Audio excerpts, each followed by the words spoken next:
So shed time again, and this time with the Hayabusa, and I want to give it a full service. Well, I say full service, I want to do the plugs, air filter, oil filter, and I'm going to stick a new clutch in it. The bike's done 43,475 miles. There's no record of it ever having a clutch fitted, and to be honest, I've not had any problems with the clutch, but I'm going to replace it. So yeah, as I say, bit of a service, major service components, and then stick a clutch on it as well and see how I get on. Okay, so the first thing to do is to get a bowl and tip a load of oil in it, and then get your clutch plates like that, and for some reason that one there, those last two seem a bit different, so I'll have to check that out in the guide, but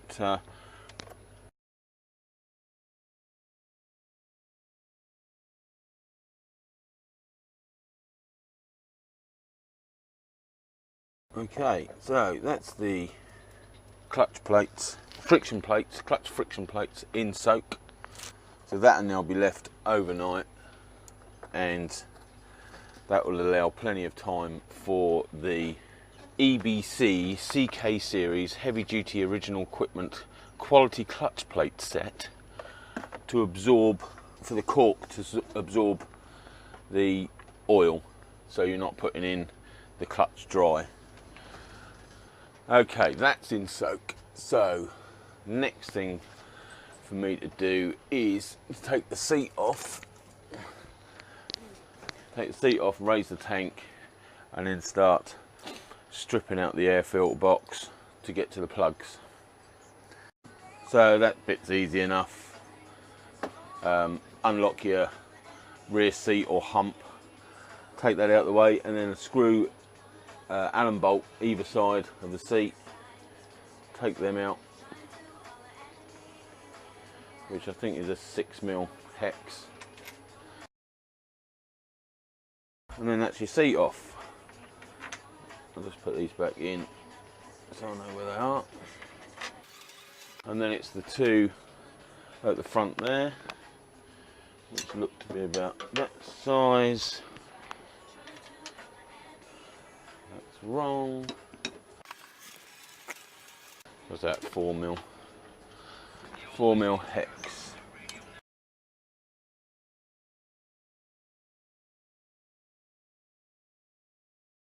Right, get my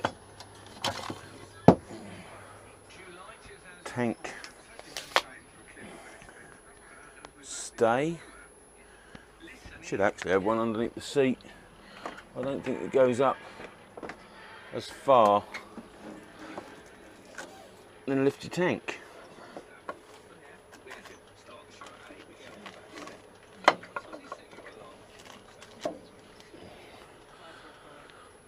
Right, so now you've got the air filter box. It looks like a 10mm bolt at the front, and then usually it's,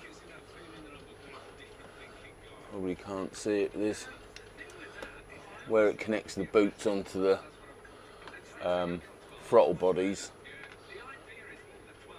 There's small, usually Phillips, so that actually looks like Allen bolts. Okay, so these are 3mm hexes, and you probably can't see, but that's on a tube system. So this one here undoes two of the boots, and then we've got electrical plug that is just held onto that bracket there. You've got the engine breather,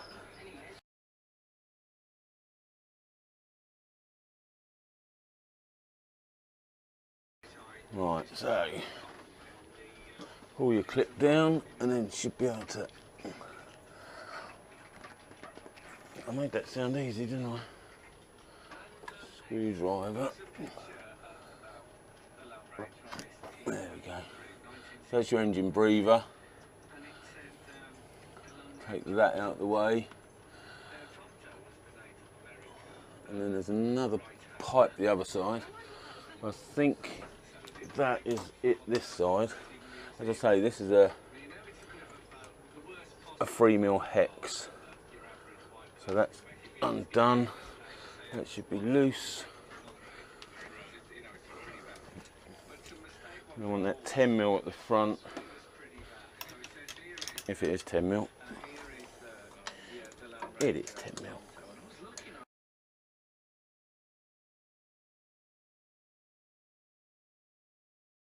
Right, that's a 10mm bolt out of there. That gives you, gets you that bracket out of the way, which is your throttle cables, so they can come out of the way. And then that's free at the front, so just need to pull the bike. So again, you've got, you can probably see it a bit better there, you've got a tube going through, so this actual Allen bolt pinches both brackets on two of the inlet boots, hopefully. And then we've got another breather here. I don't know what that's for.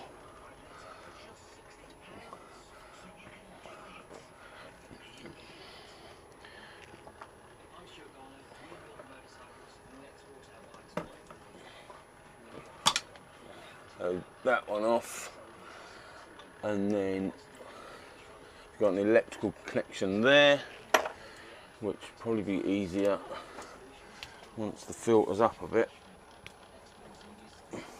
Made that sound easy. That's that up. So yeah, that just pulls off and take out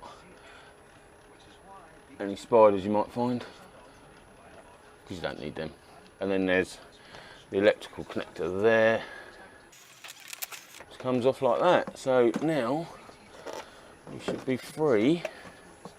Now we can get to, so we've got the 4 coil packs going to our spark plugs. So take your electrical connector off and then pull your coil pack off and just check for damage. All looks good. Yeah, all looks good. And what I do is do them in order. I don't bother just pulling them all off. I'll do this one, get that plug swapped, get the new one in, and then reconnect this. In that way, all the cables go back where they were, and all the coil packs are on the same cylinders that they were. So I'll just put that out of the way. Now I get a spark plug spanner. I think it's the smaller one. Let's get a new plug out. And the plugs I'm using are NGK, and these are, what are they called? Irridium. There you go, Irridium. And they're bloody expensive. Bloody expensive. These are CR9E IA-9.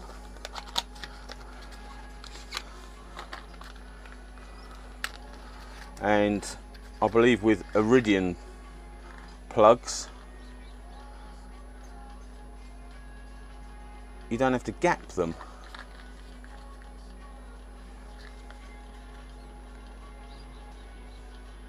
There you go, there's the don't do it, don't gap it, don't bend it pictures. So they are pre-done by the manufacturer, and it is the smaller, the 16mm spark plug spanner, and then you need quite the little extension. Spark plug spanner's in there, and there you go. they shouldn't be tight. All you got to do is hand tight and the slightest of pinches, and that's it done. But because it's such a deep, they don't look too bad. Because it's such a deep hole, you definitely need a spark plug spanner with some sort of grip in it. So get the new one out. Shove it in. And shove it back in the hole. It's just hand tight at the moment. I put the spanner on and just pinch, and that's it. That's good enough. Okay, then withdraw the spanner, obviously, and then the coil pack can go back in. Just have a quick look for damages to the rubber, any splits. Although saying that, when they do start messing about, I think you get really hairline cracks in them, and you can't see them anyway. But no, that's good. So push that in all the way home, and you'll feel it grip the top of the spark plug. You can feel it chattering down the threads of the top of the spark plug, so you know it's home. And that's good, all in there. And the next one.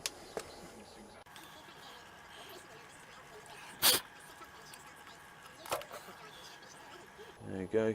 Got a little bit of gunk around the top, but that's the idea of the seals, to stop it going through. And then that's all looking good. So again, out the way, spanner in.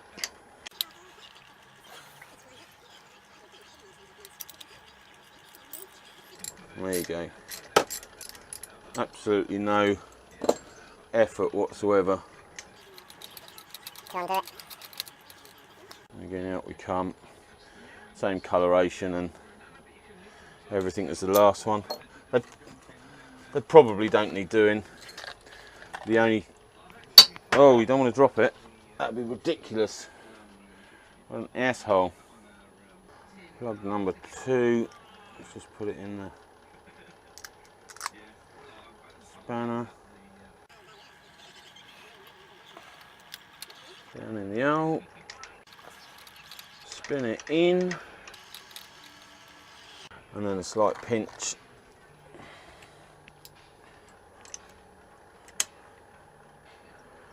There you go. It's number 2 done. Well, it's not done. And then the coil pack back in. Clean a bit of that shit off of it. And then all the way home, we'll turn that radio off. Right, let's put the mic close, and you'll probably hear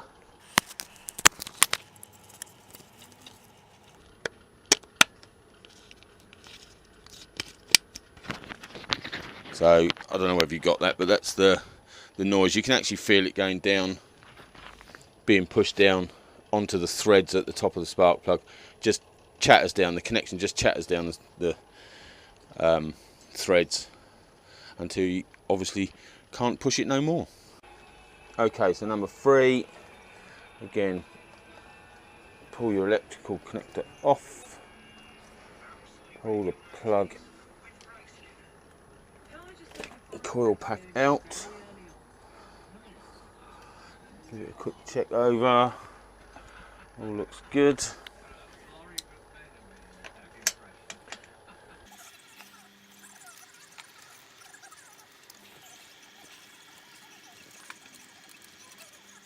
And again, same sort of discoloration on the end of the plug, which means they're all burning at the same rate.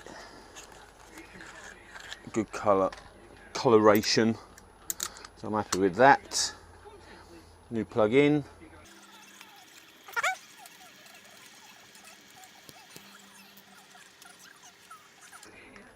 A little pinch. That one's in. Coil pack back on.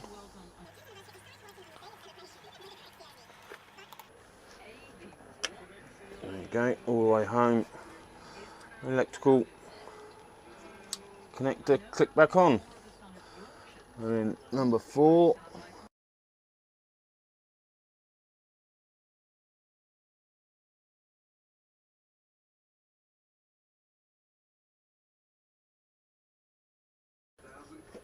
Not the best position to get into. There you go, all clean around the top, all looking good.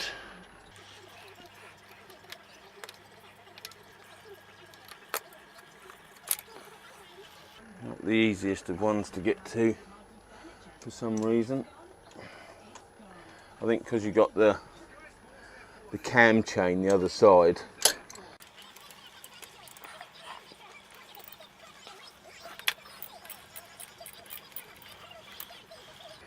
Yeah, I think because you've got the cam chain this side, the engine is a little bit biased towards this end, which makes this one a little bit more awkward, being it's under the fairing. Which is a little bit ironic because I'll be taking the fairings off in a minute. If only I'd done that first.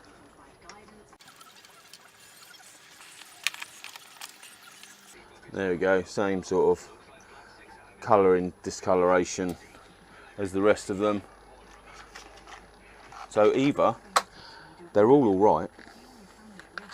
Go with a shorter extension bar. Like that. And another short one on top when it gets started. Yeah, so they're all the same discoloration, all look the same. So all the plugs are the same colour, same sort of discoloration on them, which is all good. They all look in fairly good condition. There you go.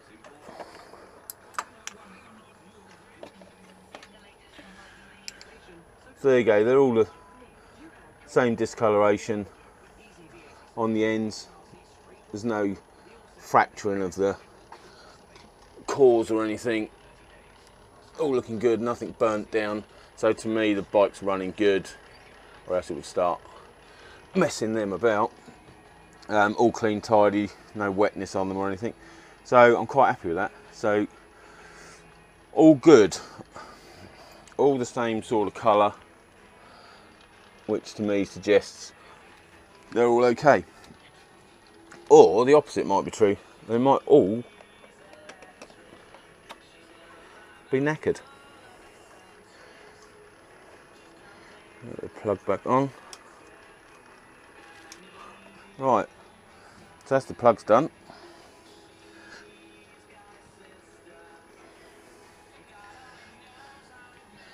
All the plugs done. So now I need to take the airbox apart and change the element.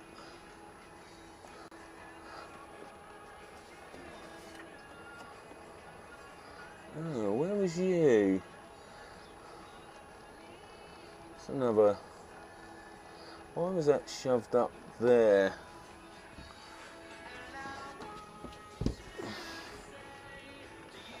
That should be on there. Oh. Oh. Yes. So whoever done this last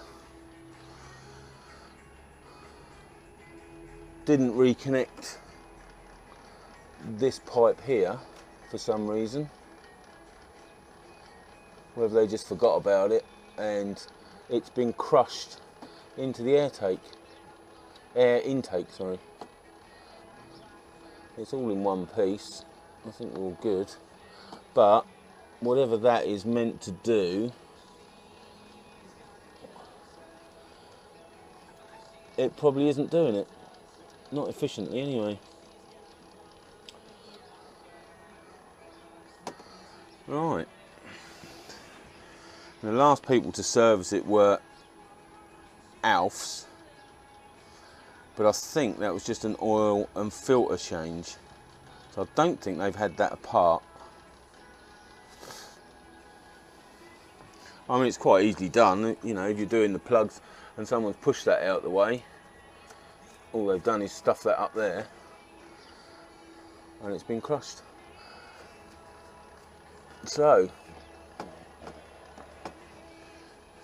see if the bike reacts any differently with that connected. It's definitely got some vacuum based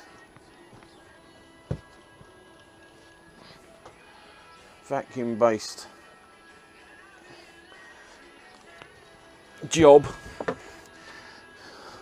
These are the bolts I was on about. On my old Gixxer, my little 600, these are all individual. So you've got 4 bolts to undo. On this one, handily enough, it's as you can see, there's one Dubry. Oh, that's why it was a bit stiff. I hadn't undone that enough. Yeah, there's one bolt does 2. Anyway, let's undo a multitude of screws and get to the air filter element and change that.